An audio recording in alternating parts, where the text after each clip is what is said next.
False friends in English, words that confuse. Language learning is a fascinating journey, but it can sometimes be tricky, especially when it comes to false friends. These are words that look or sound similar in two languages but have completely different meanings. False friends can lead to confusion, misunderstandings, and even embarrassing situations for learners. This article will explore what false friends are, why they occur, and provide a list of common examples to help you avoid these linguistic traps. What are false friends?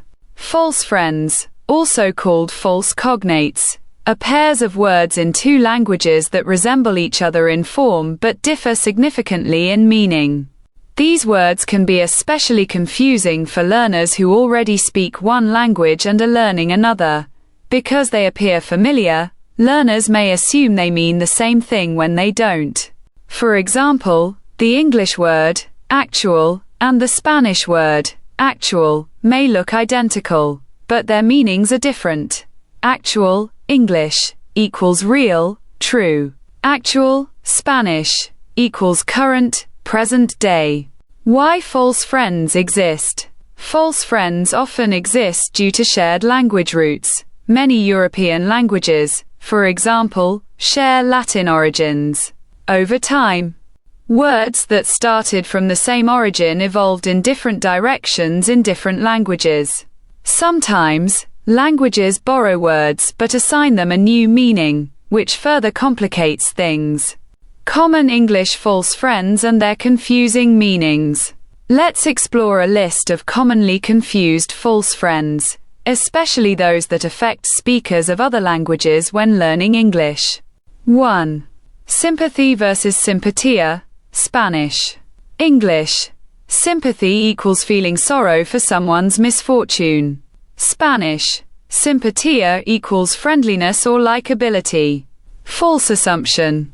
You might think someone with sympathy is friendly, but in English, it means they feel sorry for someone.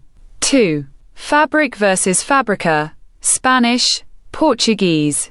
English. Fabric equals cloth or textile. Spanish, Portuguese. Fabrica equals factory. False assumption. Fabric is not a factory. It's what your clothes are made of. 3. Library versus library, French. English. Library equals a place to borrow books. French. Library equals bookstore. False assumption. A library is not a place where you buy books.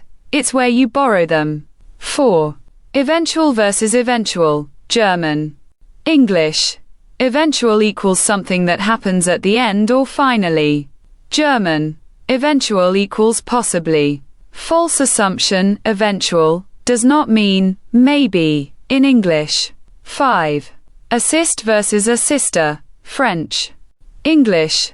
Assist equals to help. French. Assister equals to attend an event. False assumption. To assist in English is not to be present. It's to give help. 6. Chef versus chef, German, French. English. Chef equals a professional cook. German. Chef equals boss or manager. False assumption. A chef in English is not your office boss. It's someone who cooks. 7. Sensible versus sensible, Spanish, French. English. Sensible equals practical, having good judgment. Spanish, French. Sensible equals sensitive, emotional. False assumption. A sensible person in English is wise, not emotional. 8. Pretend versus pretendre, French. English. Pretend equals to act as if something is true when it isn't. French. Pretendre equals to claim. False assumption. Pretend is not about making a claim. It's more like acting or faking. 9. Large versus largo, Spanish, Italian. English. Large equals big in size. Spanish, Italian. Largo equals long. False assumption. Large does not mean long in English. It means big or wide. 10. Actual versus actual. French. English. Actual equals real. Factual. French. Actual equals current. False assumption. Something, actual, is not always happening right now. It's something real or genuine. How to avoid mistakes with false friends. 1. Double-check meanings. When a word looks familiar, verify it in a reliable bilingual dictionary. 2. Use context clues. Don't rely on individual words. Look at the sentence as a whole. 3. Make a personal list.